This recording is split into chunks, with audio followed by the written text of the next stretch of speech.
Mi hijo Sergio había vendido en secreto el viejo reloj de pulsera de mi difunto esposo Ramón por apenas $800. Lo que Sergio ignoraba era que aquel reloj escondía en su interior un compartimento secreto. Allí estaba la clave de una fortuna cercana a 3 millones. Nadie, ni el propio Sergio, habría sospechado que Ramón había anticipado la traición de su propio hijo, dejando una trampa perfecta para protegerme incluso después de marcharse de este mundo. Antes de seguir, asegúrate de estar suscrito al canal y cuéntanos desde dónde nos ves. Nos alegra mucho saber hasta dónde llegan nuestras historias. Ya está hecho, mamá. Deja de lamentarte, supéralo. Las palabras de mi hijo Sergio me cruzaron la cara como si fueran un golpe seco. Me quedé plantada en la cocina, las manos aún húmedas por haber estado fregando los platos. Entre mis dedos temblaba la taza donde Ramón solía tomar su café cada amanecer. Solo habían pasado 6 meses desde que despedí a mi esposo de 43 años, y ahora mi propio hijo vendía aquel reloj sin decirme ni una palabra. Para mí, ese reloj era mucho más que un simple objeto.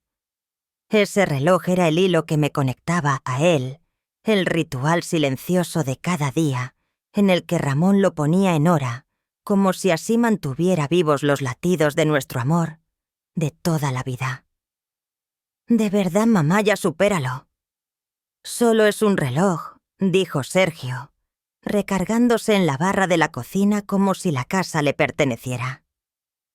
A su lado Lucía, su esposa, ni siquiera levantó la mirada del teléfono. Y fue en ese instante que conocí el verdadero sabor de la traición, un gusto metálico y áspero, como tener monedas viejas en la boca. Tragando saliva me atreví a preguntar con una calma que ni yo misma sabía que tenía. ¿En qué casa de empeño Lucía finalmente me regaló una mirada, ese gesto altivo que le conocía tan bien? Ahora sí por fin hablas con sensatez, Dolores. Encariñarse con las cosas materiales no es sano. Ramón jamás habría querido que vivieras atrapada en el pasado. Mordí mi lengua para no soltarle lo que pensaba. Desde el entierro de Ramón, Lucía no hacía más que poner en su boca deseos que no le pertenecían siempre que el resultado le favorecía. La casa de empeño San Martín en la calle Independencia, contestó Sergio. Mientras miraba su propio reloj, un Apple Watch de última generación, seguramente más caro que el Rolex que había vendido de su padre. Me dieron 800. Para algo tan viejo está bien. No $800.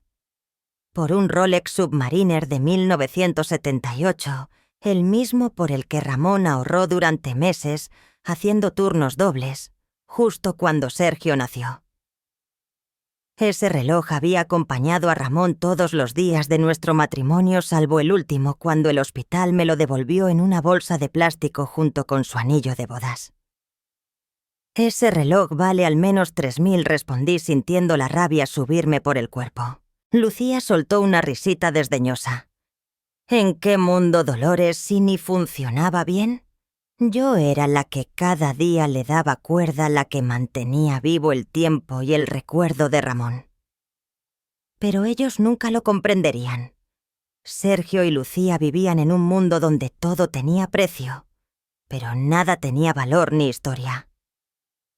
Voy a recuperarlo, anuncié con la voz firme. Suerte con eso, replicó Sergio dirigiéndose hacia la puerta. Mañana temprano nos vamos de viaje. Lucía lo siguió, pero se detuvo antes de salir con esa expresión falsa de preocupación que usaba para fingir ternura. De verdad, Dolores, deberías buscar ayuda. Esta obsesión con las cosas de Ramón no es normal. La puerta se cerró de golpe, dejándome sola con el regusto amargo de la traición y el silencio pesado que se había instalado en casa desde la partida de Ramón. Pero lo que Sergio y Lucía desconocían de su vieja madre era que tras 40 años como gerente de banco, yo sabía distinguir entre rendirse y planear con estrategia. Y la rendición no era parte de mis planes. A la mañana siguiente me subí al coche y conduje rumbo a la casa de empeño San Martín. Era exactamente como me la había imaginado, angosta con polvo acumulado en las vitrinas y esa luz blanca de neón que hacía que todo pareciera gastado, casi enfermo. Detrás del mostrador, un hombre de brazos tatuados y rostro curtido me observó con desgano. «Viene por el Rolex», soltó antes de que yo pudiera decir palabra. «¿Cómo lo supo?» «Su hijo me avisó que quizá usted vendría. Dijo que le estaba costando trabajo dejarlo ir», respondió encogiéndose de hombros en un gesto de disculpa. «Mire, señora, lamento su situación, pero esto es negocio. Pagué lo que vale en el mercado. Valor de mercado». ¿Qué precio puede ponerse a 43 años de matrimonio al sonido de Ramón dándole cuerda al reloj cada mañana, mientras el café burbujeaba en la olla al peso de ese recuerdo en mis manos, cuando la enfermera me lo entregó, junto con su anillo en el hospital? «Quiero recuperarlo», insistí. «Pido lo que sea necesario». El hombre cuyo gafete decía... Diego frunció el ceño visiblemente incómodo. «Ya lo vendí. Vino un señor hoy temprano, pagó en efectivo. Aquí no hay devoluciones, así funcionan las cosas». Sentí cómo se me caía el alma a los pies. Algún desconocido estaría ahora caminando por la Ciudad de México con el reloj de Ramón en la muñeca. Y todo porque mi hijo necesitaba dinero para cualquier capricho durante sus vacaciones. Sin embargo, Diego bajó la voz, como compartiendo un secreto. «Encontramos algo raro mientras lo limpiábamos antes de venderlo». Desapareció detrás de una cortina y regresó con un pequeño sobre marrón. Había un compartimento oculto en la tapa. Un trabajo fino de joyero experto. Esto estaba dentro. Me entregó el sobre. Dentro un trozo de papel amarillento, doblado con la letra impecable de Ramón. El cumpleaños de Dolores, 15 de julio de 1955. El día en que supe que me casaría con ella. Debajo una secuencia de números y letras. Escuaringüenetq15 AGD. Contemplé el papel temblorosa. En todos esos años, Ramón nunca mencionó que el reloj escondía algo así. Había guardado ese secreto justo ahí, tan cerca, todos los días. «¿Le suenan estos números?», preguntó Diego. Negué con la cabeza, aunque algo me inquietaba. Tenían un aire familiar, como una clave o un número de cuenta. Ramón siempre fue meticuloso para registrar datos importantes con su letra perfecta. «¿Y el hombre que compró el reloj?», pregunté de pronto. «¿Cómo era él?». Diego se puso alerta. «¿Por qué quieres saberlo?». Mi esposo dejó esto por una razón. Quien tenga ahora ese reloj puede estar a punto de descubrir algo grande. «Señora, no puedo darle información personal», respondió Diego, pero me incliné sobre el mostrador, dejando ver la tristeza y el luto que me acompañaban cada día. «Ese reloj es lo único que me queda de él. No quiero que haga nada ilegal. Solo quiero saber si el comprador parecía saber del compartimento». Diego se quedó callado, observándome con atención. Al final suspiró. No habló mucho, pero cuando mencioné lo que encontramos, se interesó enseguida. Preguntó si lo habíamos abierto. Me pidió detalles. Dio un nombre, pagó en efectivo, nada de papeleo, aquí así se maneja. Pero preguntó por relojes antiguos que acababan de entrar. Dijo que coleccionaba Rolex vintage. Salí de la casa de empeño con el sobre apretado en la mano y la cabeza llena de preguntas, muchas más de las que tenía cuando llegué. Alguien andaba tras el reloj de Ramón con un interés especial. ¿Pero por qué? ¿Y cómo se habían enterado del compartimento secreto? Sentía que el papel que llevaba en el bolso quemaba, como si guardara un pecado que aún no estaba lista para descubrir. Ramón había ocultado ese secreto durante 47 años, incluso a mí. ¿Qué más habría guardado mi esposo bajo llave todos esos años? Esa noche me senté en el viejo escritorio de Ramón, en nuestro dormitorio, rodeada de 4 décadas de carpetas y documentos. Ramón era un hombre meticuloso, guardaba todo. Extractos bancarios, recibos de impuestos, estados de cuentas de inversión. Cada hoja ordenada en carpetas rotuladas a mano, clasificadas con precisión casi obsesiva. El código del reloj seguía mirándome desde el papel SS, 4 Square 57, Q y 15, AG, DDS. Había revisado todas las cuentas que teníamos, cada inversión, cada caja fuerte. Pero nada coincidía con ese enigma. Ramón siempre había sido muy tradicional con el dinero, una cuenta de ahorro, una corriente, un fondo para el retiro, nada llamativo, nada sospechoso. O al menos, eso pensaba yo. El timbre de mi celular me interrumpió la búsqueda. El nombre de Sergio parpadeaba en la pantalla. Mamá Lucía está molesta. Dice que armaste un numerito en la casa de empeño. Tuve que contener la risa. ¿Desde cuándo tratar de recuperar el reloj robado de mi esposo era hacer un escándalo? Fui a intentar recomprar el reloj de tu padre, Sergio. Pero ya lo había adquirido otra persona. Así que asunto cerrado. Es hora de dejar esto atrás. La indiferencia en su voz me hizo hervir la sangre. Ese era el hijo de Ramón, el niño por el que Ramón sudó la gota gorda haciendo horas extras, al que le enseñó a lanzar una pelota y cambiar una llanta. ¿En qué momento Sergio se había vuelto tan distante, Sergio? Dentro del reloj había algo. Tu padre me dejó un mensaje. Se hizo un silencio espeso al otro lado de la línea. ¿Qué tipo de mensaje? Por primera vez su voz no sonaba fría. Parecía inquieto. Aún no lo sé bien, parece algún tipo de clave, quizá un número de cuenta o una contraseña. Mamá. Por primera vez desde el funeral, Sergio mostraba interés por algo relacionado con su padre. ¿Qué decía exactamente el mensaje? Solo eran algunos números y letras. Dije evadiendo detalles. Tal vez no signifiquen nada. Tal vez debería ir para ayudarte a investigar. Esta vez sí solté una risa amarga. Ayer me pedías que dejara el pasado y hoy quieres escarbar entre las cosas de Ramón. Sergio soltó un suspiro exasperado. Haz lo que quieras, mamá, pero no vengas luego diciendo que te volviste loca buscando fantasmas. Cuando terminó la llamada miré el móvil un rato. Ese súbito interés de Sergio me resultaba sospechoso, pero no lograba descifrar la razón. Siempre había dicho que las pertenencias de Ramón eran simple nostalgia. O quizá había algo más. Regresé al escritorio, pero esta vez lo abordé de otra manera.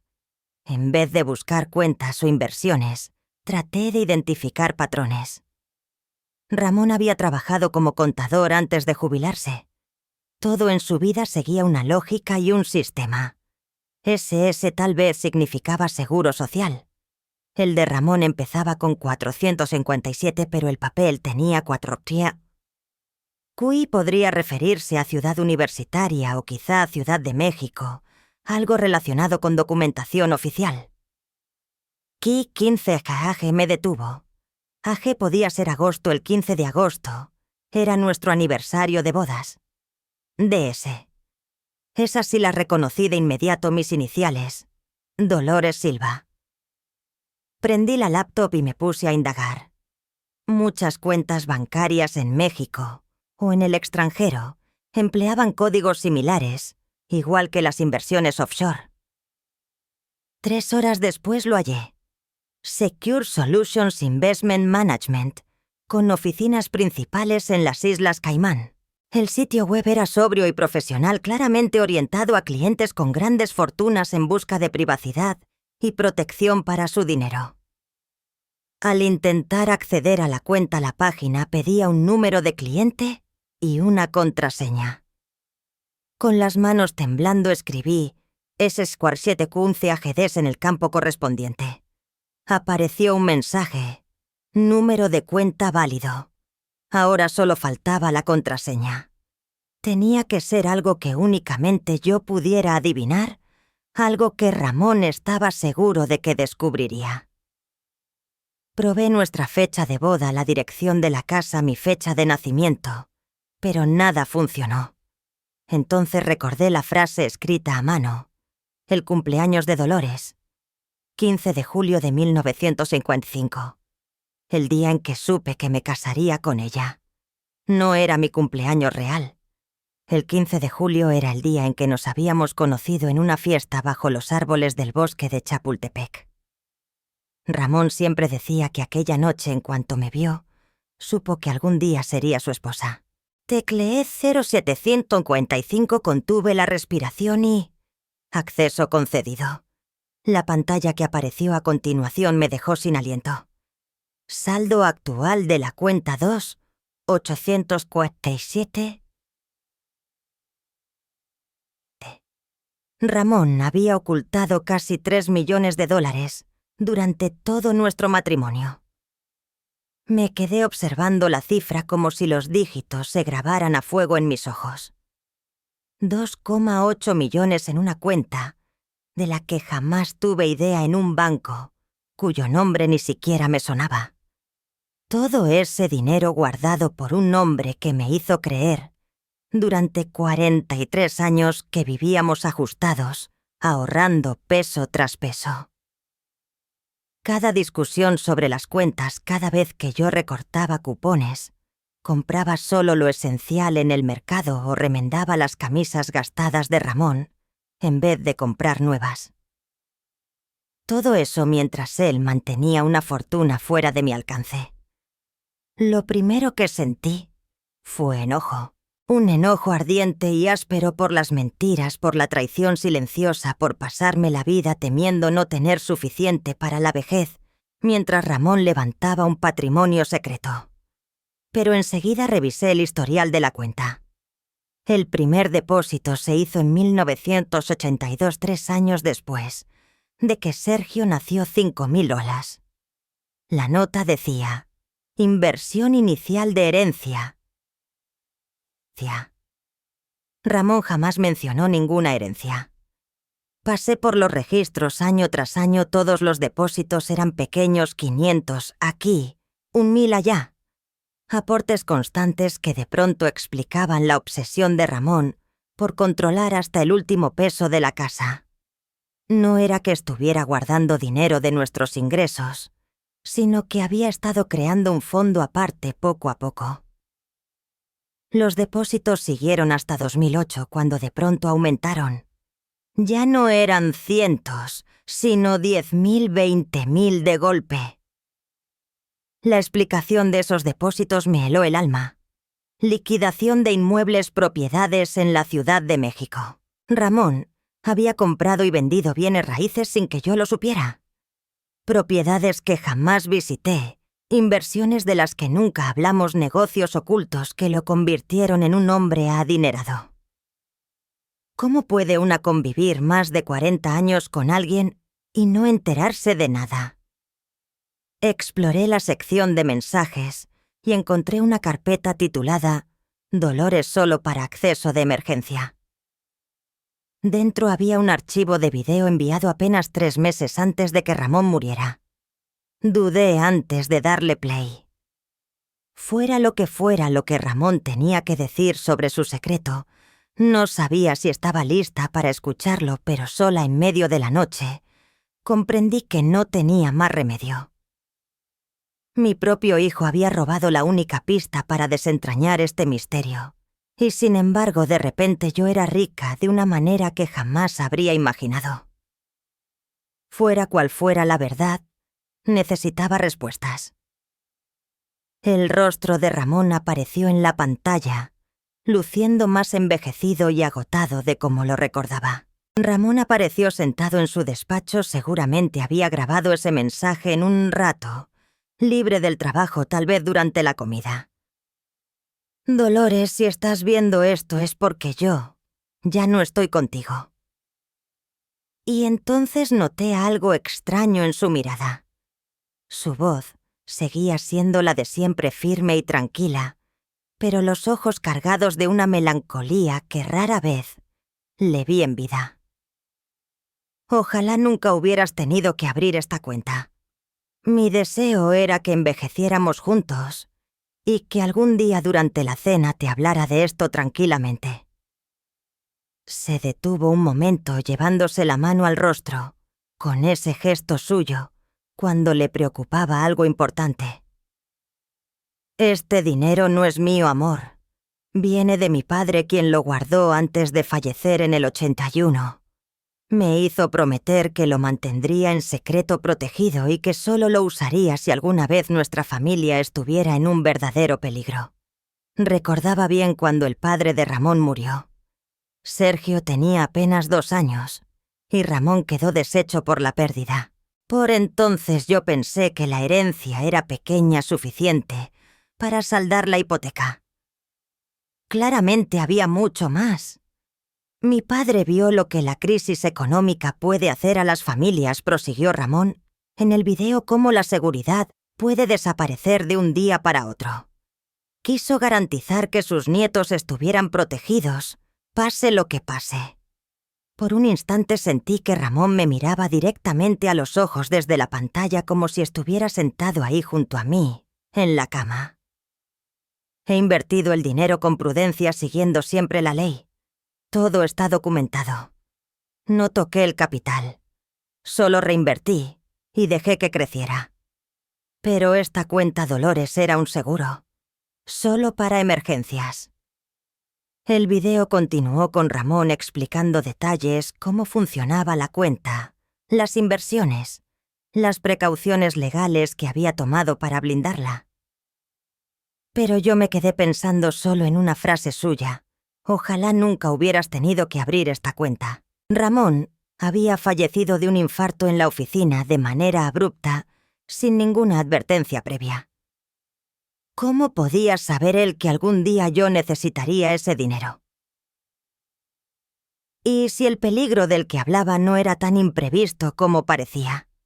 ¿Y si Ramón había previsto algo en nuestra familia que yo recién empezaba a comprender? A la mañana siguiente, llamé a la biblioteca donde trabajo medio tiempo y avisé que estaba enferma. Por primera vez en meses, organizar libros o pedirles silencio a los jóvenes no era lo más urgente de mi día. Tenía que averiguar a qué clase de peligro se refería Ramón. Revisé los registros de la cuenta de inversión con movimientos que abarcaban 4 décadas. Me concentré en las transacciones recientes.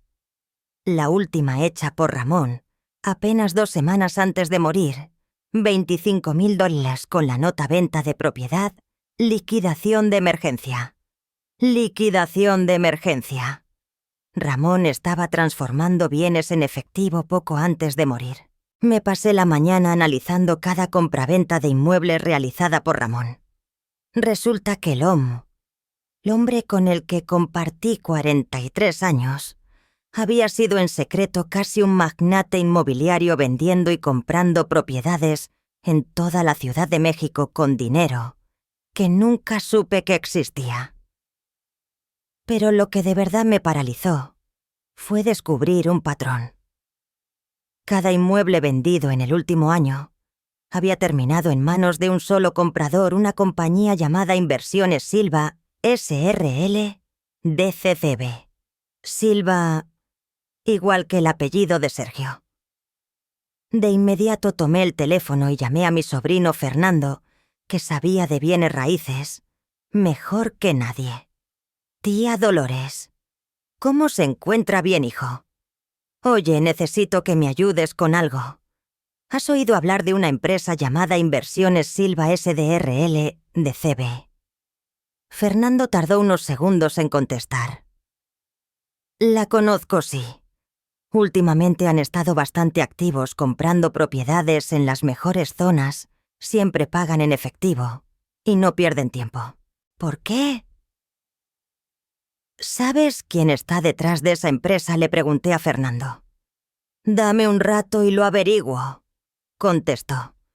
Durante esa hora revisé el escritorio de Ramón con más atención, rebuscando entre sus papeles en busca de cualquier información relacionada con sus negocios de bienes raíces.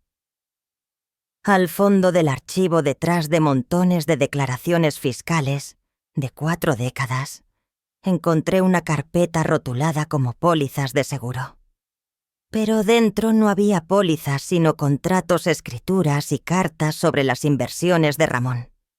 Al fondo de ese montón, una carta me hizo temblar las manos. Era de un detective privado, fechada 6 meses antes de que Ramón muriera. Señor Silva, según su solicitud, finalicé la investigación sobre las actividades financieras de su hijo Sergio Silva. Los hallazgos son preocupantes. Su hijo ha acumulado aproximadamente $10,000 en deudas de juego, con casas de apuestas en el extranjero.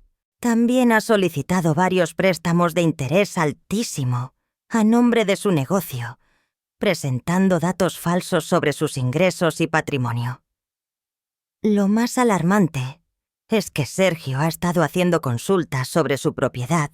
Ha contactado a 3 abogados distintos para averiguar sobre leyes de herencia y cómo impugnar testamentos. También ha preguntado sobre poderes notariales y opciones de residencias para personas mayores. Creo que su hijo está planeando declararlo incompetente para tomar control total de sus bienes. Todos los documentos recabados indican que ha estado investigando esta posibilidad por varios meses.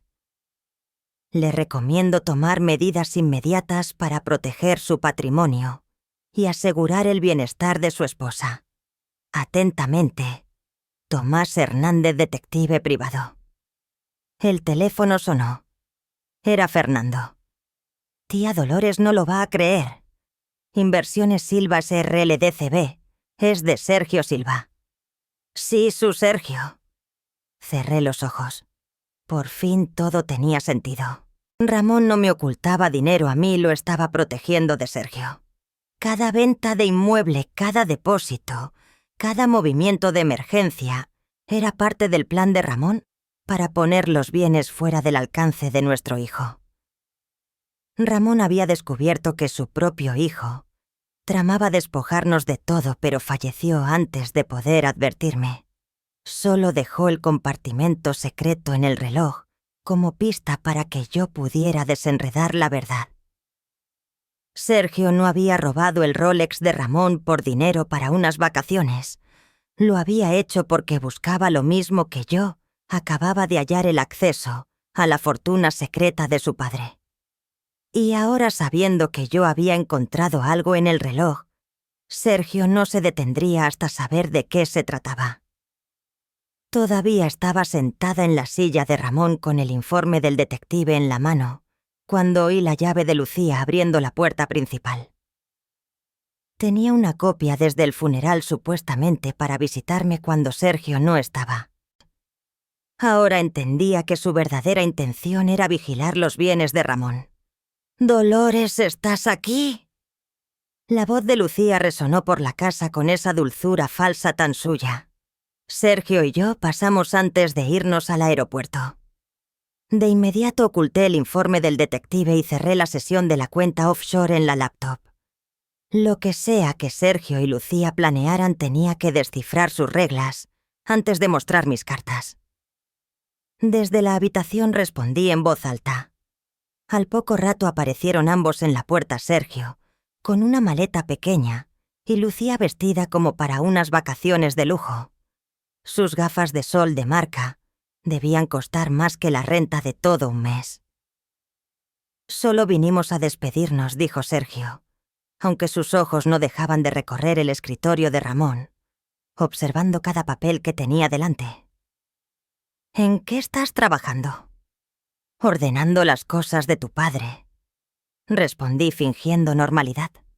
«Hay tantas cosas de las que nunca me enteré».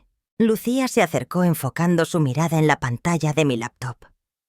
«¿Encontraste algo interesante?», preguntó Lucía fingiendo indiferencia, pero en su tono había un filo de curiosidad ansiosa. Aquellas visitas no eran por cariño, eran rondas de inspección. Solo papeles viejos, respondí, mostrando algunos estados de cuenta y declaraciones fiscales. Ya sabes que tu padre era maniático con sus archivos. Sergio se relajó apenas un poco. Sí, papá era de esos que guardaba hasta el recibo del café. Seguramente hay facturas aquí de hace décadas. Decidí lanzar el anzuelo. De hecho, encontré algo curioso. Tenía una especie de cuenta de inversión que desconocía. Nada del otro mundo, unos cuantos miles apenas. El cambio en sus caras fue inmediato. Sergio dio un paso adelante fingiendo calma, pero el nerviosismo se notaba. Una cuenta de inversión. ¿De qué tipo? Todavía no lo tengo claro, contesté fingiendo confusión. Los papeles son un lío. A lo mejor tengo que buscar a un contador que me ayude a entenderlos. Lucía y Sergio intercambiaron una mirada rápida. «Podríamos ayudarte con eso», dijo Lucía enseguida. «Sergio es bueno con ese tipo de documentos». Por dentro recordé el informe del detective Deudas de juego, préstamos falsos. Claro que sí, pensé con amargura. Gracias, pero ya contacté a la vieja firma contable de Ramón. Ellos sabrán qué hacer con esas inversiones. Vi cómo la mandíbula de Sergio se tensaba. Mamá, esa gente cobra carísimo. Yo puedo hacerlo gratis. Puedo pagar lo que sea necesario, Sergio. El silencio se volvió espeso en el aire. Lucía ya no se molestaba en sonreír. La verdadera mujer detrás de la máscara se asomaba. Sergio parecía al borde de perder la paciencia. «Será mejor que nos vayamos», intervino Lucía mirando el reloj. «No queremos perder el vuelo». Sergio no se movió. Mamá, lo del mensaje en el reloj de papá. Tal vez debería revisar esos números antes de irnos por si acaso. ¿Qué número? Saltó Lucía, la ansiedad traicionando su voz.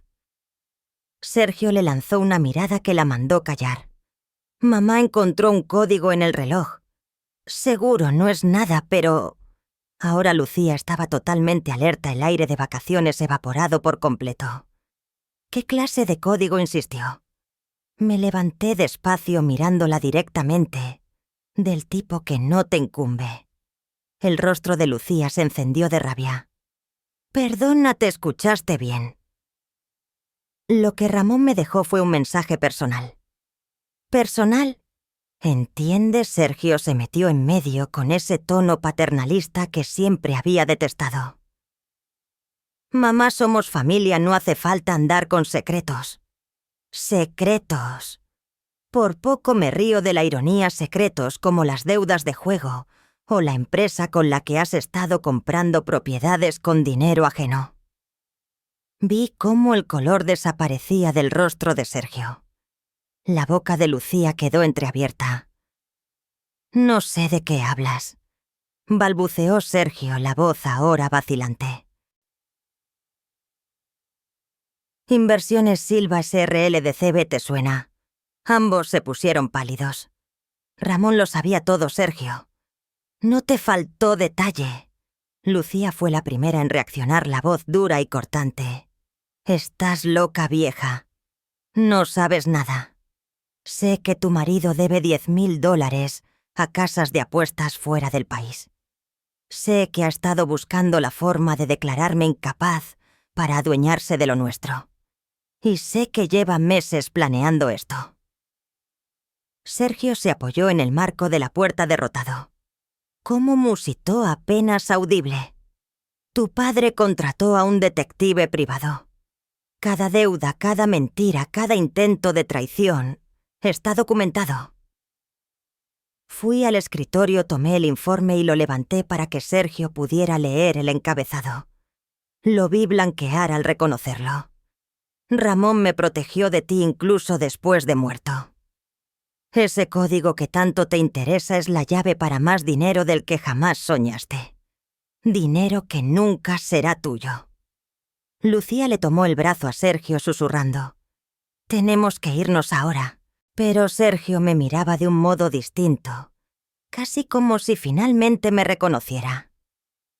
Por primera vez en años vi en sus ojos un destello de respeto y algo parecido al arrepentimiento. Entendía que yo sabía la verdad. Sabía que su propio hijo había intentado traicionar a su madre. ¿Qué clase de hombre hace algo así, Sergio? Por un instante Sergio pareció el niño pequeño al que alguna vez le sequé las lágrimas confundido y avergonzado. Pero el agarre de Lucía lo sacó de su letargo y el momento se esfumó. «Esto no ha terminado», masculló Lucía mientras se marchaban hacia la puerta. «Sí, terminó», les grité sin mirar atrás. «Terminó el día que decidiste que valía más muerta que viva para ti». La puerta se cerró de golpe dejándome sola con los secretos de Ramón y el peso de saber que la verdadera batalla apenas comenzaba. 2 días después de aquella despedida amarga sonó el timbre temprano por la mañana. Miré por la mirilla y vi a una mujer vestida de traje elegante sosteniendo una carpeta. Detrás de ella un hombre con el aspecto de un joven abogado, recién salido de la universidad. «Señora Silva, soy Catarina Ramos de Ramos y Asociados, y él es mi colega David Kim. Representamos a su hijo Sergio en unos asuntos legales de familia». Temas legales de familia. ¿Qué manera más fina de llamarlo?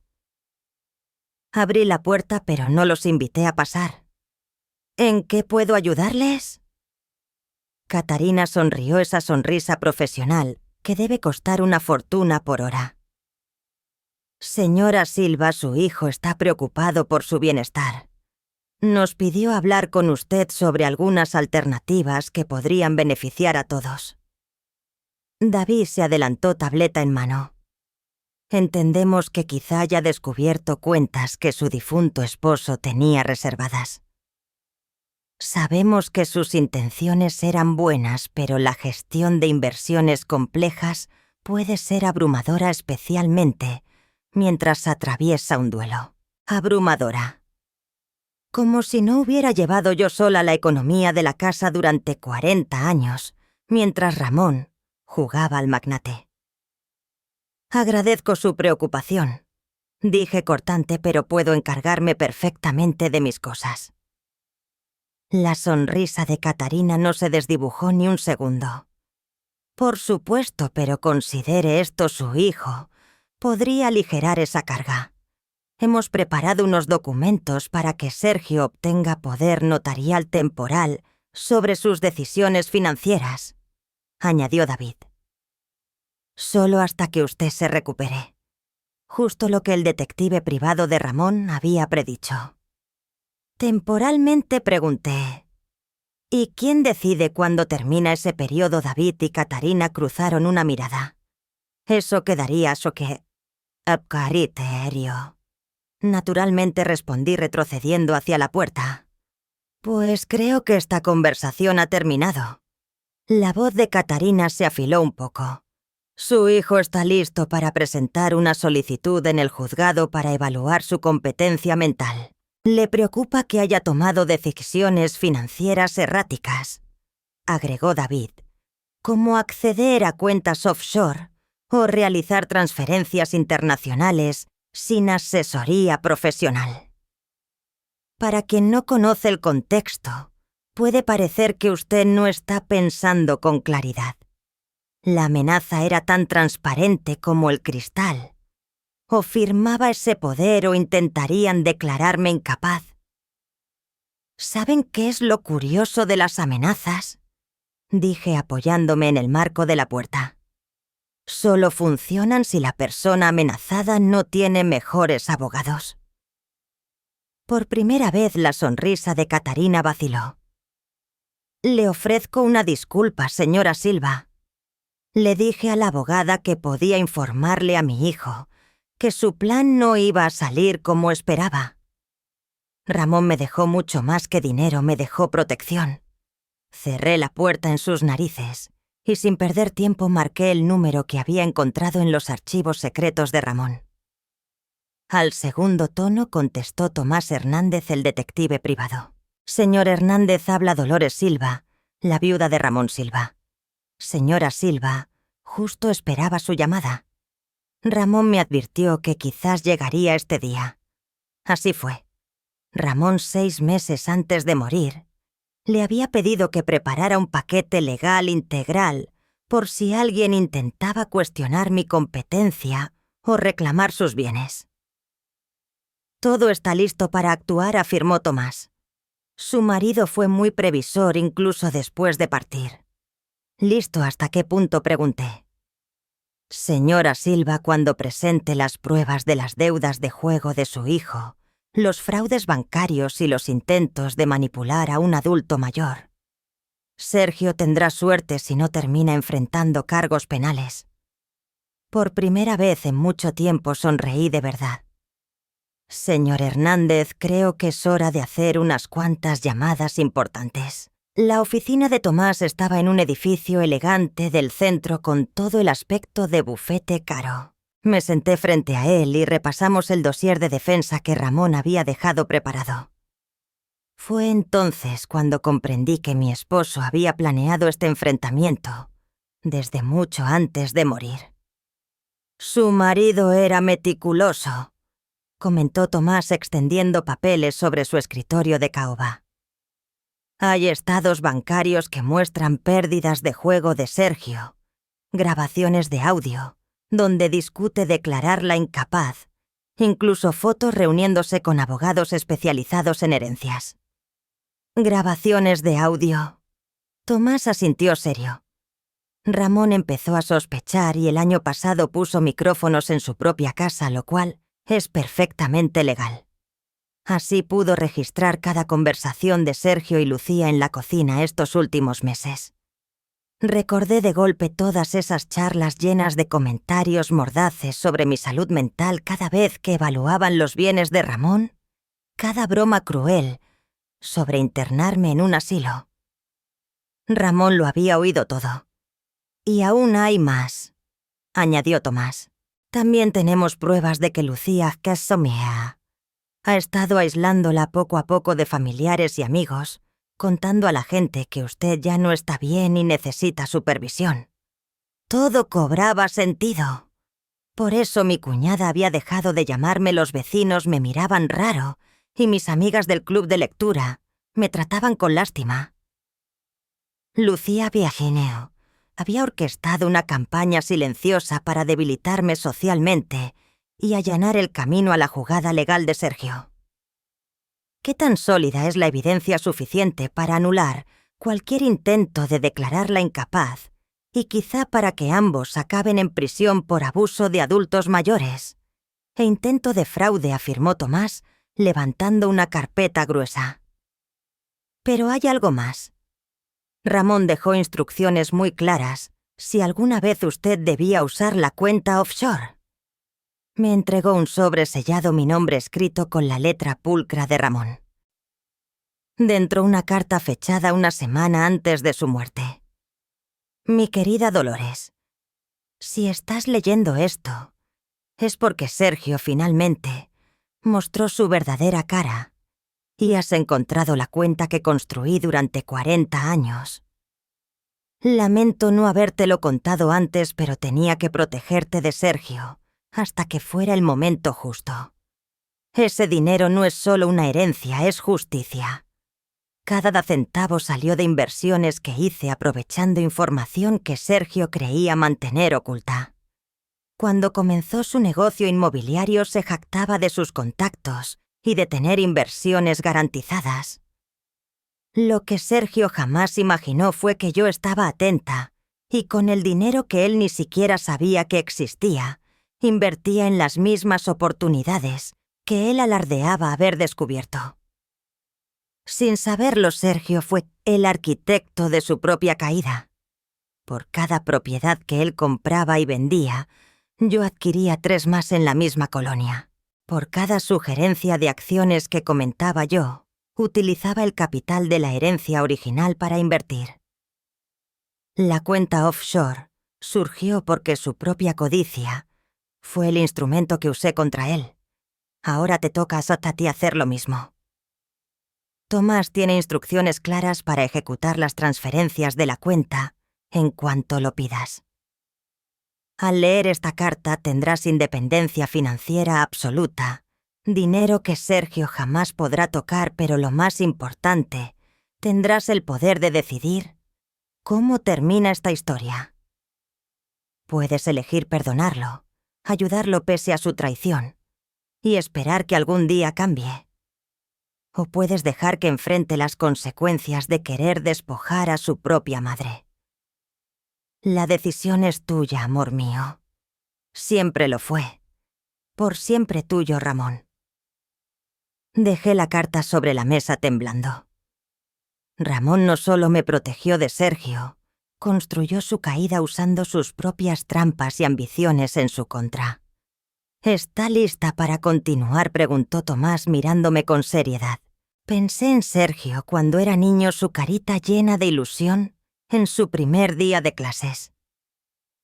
Luego recordé sus palabras en mi cocina llamándome vieja loca y permitiendo que Lucía me amenazara. Hay puentes que una vez quemados no pueden volver a cruzarse. Señor Hernández, quiero que archive toda la evidencia con las autoridades competentes y lo quiero hecho hoy mismo. A la mañana siguiente, la calma de mi barrio en Ciudad de México se rompió. Mientras tomaba café vi 3 camionetas negras estacionarse frente a la casa de Sergio y Lucía.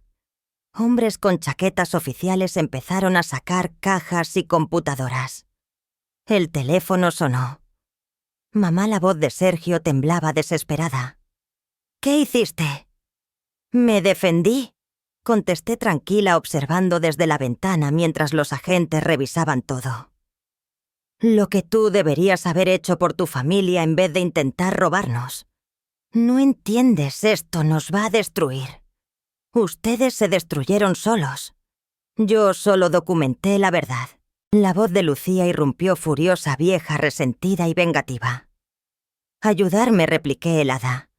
Robando el reloj de Ramón, intentando declararme incapaz, llenando a todos de mentiras sobre mi salud. Se hizo el silencio interrumpido apenas por el respirar nervioso de Lucía. Ramón sabía todo, Sergio. Cada deuda, cada mentira, cada plan para dejarme sin nada. Pasó su último año protegiéndome de su propio hijo. Papá no haría eso. Tu padre contrató a un detective privado para documentar tu adicción al juego y tus intentos de robarme la herencia. Instaló micrófonos en casa para grabar cada charla sobre internarme en un asilo. Oí un gemido ahogado casi animal de Sergio. El FBI está incautando tu empresa porque la evidencia de Ramón muestra que usaste información falsa para pedir préstamos. El SAT te audita por evasión y la Fiscalía te investiga por abuso de adultos mayores. Mamá, por favor, la voz de Sergio era apenas un susurro quebrada. Nunca quise que todo llegaras a esto. ¿Y cuándo empezó, Sergio? ¿Cuándo decidiste que valía más muerta que viva? Pasó un largo silencio. Cuando descubrí que papá nos ocultaba dinero. Vi unos papeles en la oficina la última Navidad, referencias a cuentas desconocidas. Pensé que si ustedes dos faltaban, todo sería mío automáticamente. Era una sinceridad brutal, menos sucia que meses de engaños.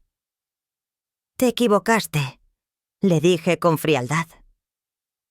Ramón se aseguró de que jamás pudieras tocar nada. ¿Cuánto escondió lo suficiente para que nunca más dependa de una familia que me ve como una carga?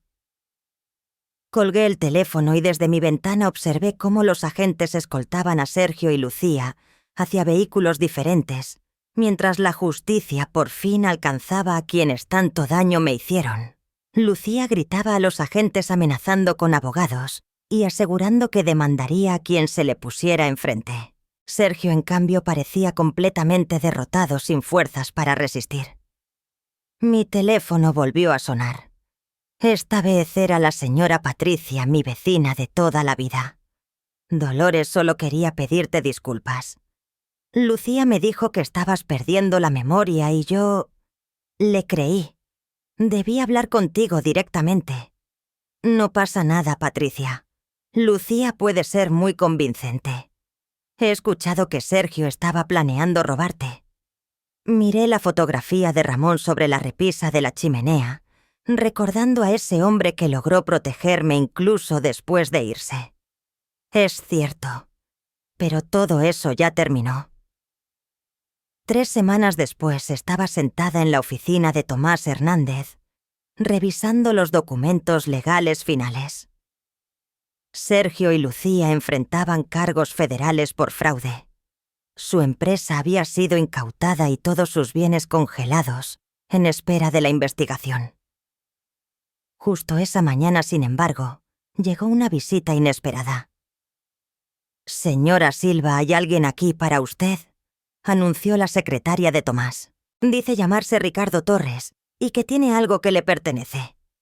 El hombre que entró tendría unos 60 años, vestido con elegancia y una actitud tan cuidadosa que parecía tener años de experiencia en asuntos delicados. Sostenía en sus manos una caja de terciopelo azul, inmediatamente reconocible. «Señora Silva, yo soy quien compró el reloj de su marido en la casa de empeño». Lo miré sorprendida. ¿Cómo supo dónde encontrarme? Ricardo esbozó una pequeña sonrisa y depositó la caja sobre el escritorio de Tomás. «Porque Ramón Silva me contrató hace 20 años para proteger este reloj, si algo le sucedía». «No entiendo». «Fui delegado federal ya jubilado. Su esposo me contrató para vigilar ciertas situaciones familiares. Cuando el reloj apareció en la casa de empeño San Martín, recibí el aviso de inmediato». Tomás tomaba notas sin parar. «Usted estaba vigilando a Sergio Silva, entre otras cosas». Ramón fue meticuloso en todo. Ricardo abrió la caja de terciopelo y me mostró el Rolex de Ramón. «Pero hay algo más que necesita saber», dijo con calma. Giró el reloj y presionó un mecanismo oculto. Se abrió un compartimento aún más pequeño que el primero. Dentro había una tarjeta micro SD. Ramón lo grabó todo, señora Silva.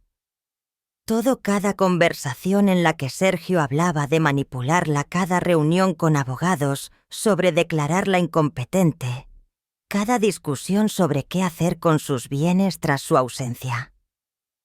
Sentí que la sala se tambaleaba a mi alrededor. Ramón había estado grabando a Sergio durante 18 meses, audio, video, registros bancarios, fotos de reuniones con abogados y contactos turbios. Todo lo necesario para que Sergio jamás pudiera poner en duda mi competencia o mi derecho a heredar.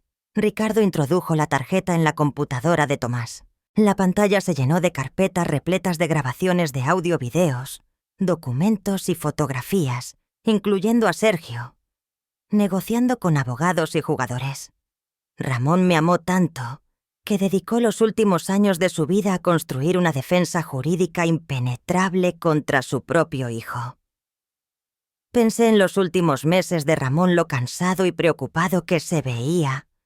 Tantas reuniones de trabajo nocturnas. Nunca fue que me ocultara cosas, me estaba cuidando. «Hay algo más», añadió Ricardo con gravedad. Me entregó un último sobresellado con el título escrito en la letra inconfundible de Ramón Dolores, Plan de Protección Final. Dentro un documento me hizo contener la respiración.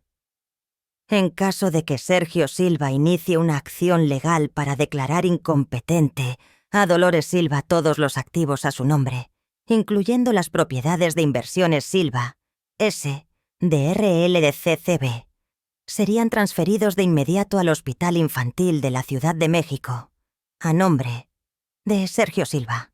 Todas las deudas de juego, los préstamos pendientes, los honorarios de abogados y todos los gastos judiciales asociados con los cargos de abuso a personas mayores recaerían sobre Sergio Silva. Él sería responsable de cada peso y no recibiría jamás un solo centavo de herencia ni acceso a ningún bien. Ramón había preparado el terreno para que Sergio heredara solo su propia ruina. Su marido era un genio, comentó Tomás casi con admiración. Transformó la codicia de Sergio en su perdición. Ramón sabía que Sergio nunca dejaría de intentar hacerse con el dinero, agregó Ricardo. Así que planeó todo para que cualquier movimiento en falso de Sergio lo dejara sin nada. Sostuve el reloj de Ramón sintiendo ese peso familiar en mi palma. Durante 43 años creí estar casada con un contador sencillo, un hombre que cuidaba cada moneda. En realidad era un estratega brillante que dedicó sus últimos 2 años a tejer la red de protección más sofisticada que hubiera imaginado. Señora Silva, dijo Ricardo acercándose con respeto. Su marido me encargó que le diera un último mensaje si llegaba este día. Me entregó un sobre sin sellar con la caligrafía inconfundible de Ramón. Dolores, siempre fuiste mucho más fuerte de lo que pensabas. Yo solo me aseguré de darte las herramientas para demostrarlo. Con todo mi amor por siempre tuyo, Ramón. 6 meses después, me encontraba en el vestíbulo del Hospital Infantil de la Ciudad de México, viendo a los trabajadores instalar una placa de bronce, Memorial Ramón Silva. La fortuna de Ramón no solo había asegurado mi futuro, sino que permitió la ampliación del hospital con la que él siempre soñó. La última ironía era que el intento de Sergio por robarme acabó convirtiéndose en la mayor donación caritativa de la historia del hospital. Sentí vibrar mi teléfono un mensaje de Tomás Hernández. La audiencia de sentencia de Sergio es la próxima semana. Le han recomendado 2 años de prisión federal y restitución completa. Lucía Tapkey aceptó un acuerdo de 18 meses. ¿Le gustaría asistir? Le respondí que no, que tenía cosas mejores que hacer. Y era cierto. A mis 73 años por fin vivía la vida que Ramón siempre quiso para mí. Compré una casita cerca del lago, me uní a 3 clubes de lectura y empecé a ser voluntaria en el hospital 2 veces por semana. Por primera vez en décadas, tomaba decisiones por mí misma, no por las expectativas de mi familia. Mientras preparaba la cena sonó el timbre. Miré por la mirilla y vi a una joven con los ojos de Sergio y una sonrisa nerviosa. Abuela Dolores, soy Sofía, la hija de Sergio. No la veía desde el funeral de Ramón, cuando terminó la universidad y consiguió su primer empleo. Lucía se las había arreglado para alejarme de mis nietos como de todos los demás. Abrí la puerta. «Sofía, qué alegría verte. Debí haber llamado antes», dijo retorciéndose las manos. Me enteré de todo lo que pasó con papá y Lucía, de lo que te hicieron. Quería pedirte perdón. No tienes nada que disculpar. Sí lo tengo. Sabía que algo no iba bien. Papá hacía preguntas raras sobre las cuentas del abuelo Ramón, y Lucía siempre soltaba comentarios sobre tu memoria. Debí haber dicho algo, confesó la culpa asomando en su voz. La miré con ternura, reconociendo en ella la honestidad de Ramón y los rasgos de Sergio. «Pasa, hija. Vamos a platicar».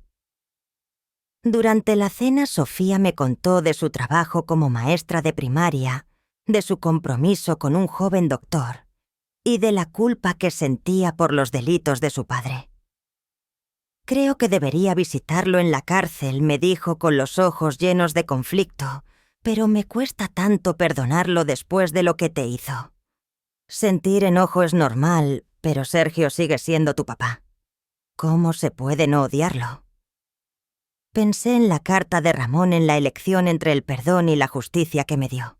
Porque el odio solo te encadena a quien te lastimó. Yo elijo la paz. Los ojos de Sofía se humedecieron. «La extrañé muchísimo, abuela. Lucía le decía a todo el mundo que usted ya no quería vernos, que se estaba volviendo olvidadiza». «Nunca dejé de querer verte, Sofía, y nunca lo haré. le respondí acariciando su cabello como cuando era niña. Mientras me ayudaba a recoger la mesa, se detuvo frente a la foto de Ramón en la chimenea. Siempre quise saber por qué el abuelo Ramón llevaba ese reloj todos los días. Debió significar mucho para él. Sonreí para mis adentros recordando los compartimentos secretos, la cuenta protegida y todo el intrincado plan que me salvó la vida. Ramón amaba profundamente todo lo que protegía. Esa noche, después de que Sofía se despidió, prometiendo volver cada semana, me senté en el porche y contemplé cómo el sol se perdía sobre el lago de Pátzcuaro. El reloj de Ramón ajustado en mi muñeca seguía marcando los segundos, con la misma exactitud de siempre. 8 meses habían pasado desde su partida y, sin embargo, de algún modo aún sentía su protección conmigo. Las historias de amor más grandes no son esas de pasión desbordada o romance de novela, sino aquellas donde alguien te ama lo suficiente para luchar por ti, incluso en batallas que no sabías que existían. Ramón dedicó 2 años enteros a anticiparse a una guerra silenciosa, asegurándose de que su ausencia no me dejara indefensa ante la codicia de su propio hijo. Hay quienes pasan toda una vida buscando ese tipo de amor. Yo tuve el privilegio de llevarlo en la muñeca durante 43 años. Ahora, si esta historia te tocó el corazón, haz clic en el siguiente video que aparece en tu pantalla, porque allí te espera una nueva historia de traición y redención como nunca la has visto.